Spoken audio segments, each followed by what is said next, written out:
Hello, people. As usual, it's your boy Ambassador again doing his thing. Yeah, forgive my husky voice.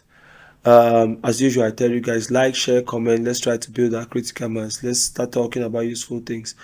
Let's stop talking about Champions League, telenovela, Big Brother, and let's talk about things that affect our lives directly. So, this video I'm going to be reacting to, I call it Africa is still the place to be. Let's take a look at the risk. Perception is not reality. Data matters. You know, Moody's Analytics did an assessment, a 14-year assessment of cumulative risk of losses on infrastructure around the world. Guess what they found?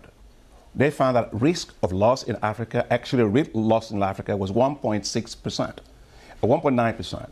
Latin America was roughly 12%. North America was 10%.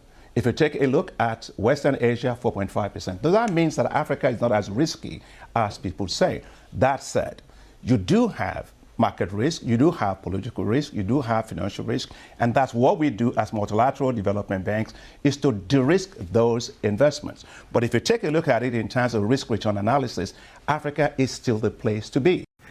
Because I looked at a number of things and I was like, people will say Africa has all these negative things, but some people look at the glass half empty. I'm looking at the glass half full. Africa has a lot of things which is still the place to be. So first, I'll look at the, let's say, cumulative risk analysis on the losses of infrastructure over the last 14 years. It still shows that Africa is still the place to be. Some of these things look like they're bad, as I said. The statistics look like they're bad, but when you look at the whole picture, it's not that bad. Also, as they say, men lie, women lie, numbers don't. So if numbers are saying that Africa is still the place to be, then it's still the place to be. Also, I mentioned that the de-risking by development bank and grant money. So de-risking is looking at, first I'm looking at the risk analysis.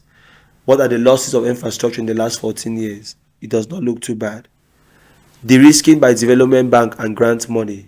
So de-risk is the amount of risk you have when it comes to loaning money in Africa by the development bank, that's the African Development Bank. When it comes to grant money, it still looks good. Those are all indicators which should point us in the direction of short-term things might look bad, but any long-term investment is going to still look good for Africa. So also I want to point out to the risk return analysis, that's market risk, natural risk, and political risk. So when you look at the market risk compared to the rest of the world, because when it talks of risk, everybody most of the time wants to say risk analysis. Somebody told me, like, we do risk analysis every day. It's very basic things. Before I pick up, it's a reflex already. When human being are survival mode, is risk analysis. I pick up this glass, is it dirty, is it clean? That's risk analysis. I want to step out of the house, do I have a torchlight or not? That's risk analysis. I want to cross the road, I look left, right, that's risk analysis. So risk analysis for me is the most important thing when it comes to making strategic decisions, especially when it comes to long-term decisions. Short-terms at times we might go with impulse and emotions, but long-term should really be based on risk analysis. What are the risks involved? So when you watch this video, it breaks down a lot of the risk analysis when it comes to Africa, and for me it's just to encourage people to invest in Africa, especially the diaspora, because I think those are the people who have the potential knowledge, purchase power, and foreign knowledge, from technical know-how from the experiences that I had in the rest of the world. So I really rely on the diaspora to do this investment. And then lastly, I think I've done another video before where I said the perception of Africa is a very negative one. It's just a perception. So when you look at some of these numbers and facts which are backing the risk analysis of Africa, that's just to tell us that, okay, perception is not reality. What really matters is the data. And if we are looking at the data when it comes to risk analysis, Africa is still a very good place to invest, especially if it's long term.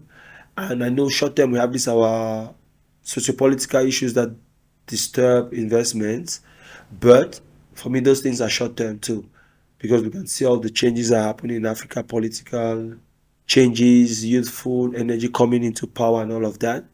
I'm really optimistic about Africa, and you should be too. So as usual, it's about ambassador. Like, share, comment. I'm out. Just my opinion.